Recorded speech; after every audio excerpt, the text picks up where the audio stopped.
Bismillahirrahmanirrahim. Assalamualaikum warahmatullahi wabarakatuh. Sugeng enjing mas-mas lan mbak-mbak kelas gangsal. Pripun kabare dinten menika? Mugi-mugi sedaya mas-mas lan mbak-mbak sehat. Nah, hari ini kita akan belajar bahasa Jawa bersama Ustazah Mei. Kita akan belajar materi tentang tembung dwilinggo. Tembung dwilinggo. Nah, ini belum kita pelajari di kelas sebelumnya ya. Kita akan pelajari sekarang. Oke, apa itu tembung dwilinggo? Jadi tembung dwilinggo itu dia adalah tembung rangkep. Dia ini dirangkap ya, atau pengulangan. Tembung dwilinggo ana patang warna. Jadi jenisnya ada 4. Tembung dwilinggo itu ada 4. Ada yang pertama tembung dwilinggo wutuh, tembung dwilinggo salin swara, tembung dwilinggo mawa imbuh, dan tembung dwilinggo rangkep semu. Nah, supaya tidak bingung, kita coba langsung ke contohnya saja.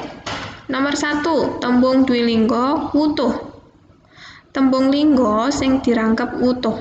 Jadi, linggo itu apa sih? Dia adalah kata benda ya. Dia ini yang diulang. Dia bisa kata benda, bisa kata kerja. Jadi kata yang dia ini diulang. Contohnya, dia ini dirangkepnya secara utuh atau tidak perlu diubah. Contohnya, udan-udan, melaku-melaku, wong-wong. Nah, jadi pengulangannya ini tidak perlu ditambahi atau tidak perlu dikurangi dan tidak ada yang perlu yang diubah. Hanya diulang saja. Contohnya, udan-udan, melaku-melaku, melayu-melayu, gitu ya. Ini yang pertama. Yang kedua ada tembung dwilinggo salin swara. Nah, kalau tembung dwilinggo salin swara ini tembung linggo sing dirangkep kanthi owah-owahan. Owah-owahan swara atau salin swara. Jadi hurufnya ada yang diubah. Kalau tadi di dwilinggo yang wutuh itu kan tidak perlu diubah.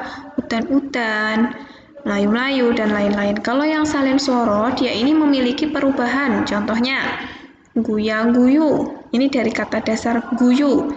Tapi ketika mau diubah atau dirangkep, ketika kita mau membuat pengulangan kata, kita harus mengganti salah satu hurufnya. Guya-guyu, baru dia bisa menjadi kata yang baru. Kemudian ada nongas-nangis, karena nangis terus misalnya. Kemudian ada bola-bali, berulang-ulang, gitu ya.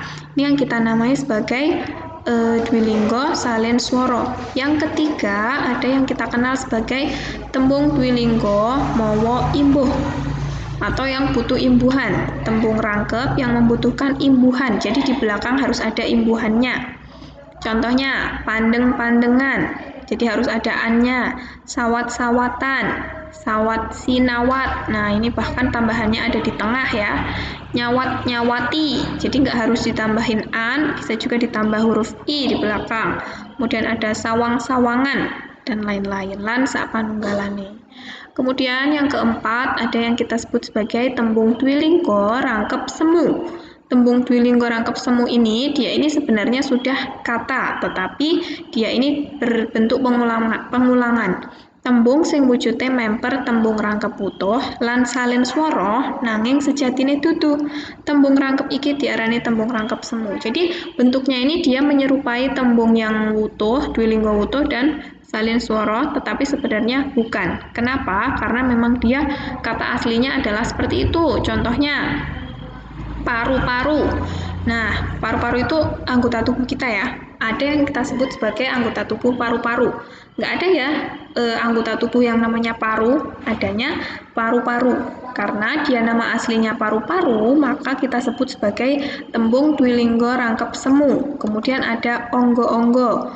Onggo-onggo itu hewan laba-laba. Nah, nggak ada ya nama hewan laba, adanya hewan laba-laba. Karena nama aslinya laba-laba, maka dia disebut sebagai tembung dwilinggo rangkep semu. Kemudian ada ali-ali atau cincin, gojek-gajek, ontang-anting, dan lain-lain. Pokoknya bentuk dari tembung dwilinggo rangkep semu ini dia sebenarnya adalah kata asli, namun dia berbentuk pengulangan gitu ya. Oke, tadi ada 4 yang telah kita pelajari. Yang pertama ada tembung dwilinggo wutuh, kemudian ada tembung dwilinggo salin swara, tembung dwilinggo mawa imbuh, dan tembung dwilinggo rangkep semu.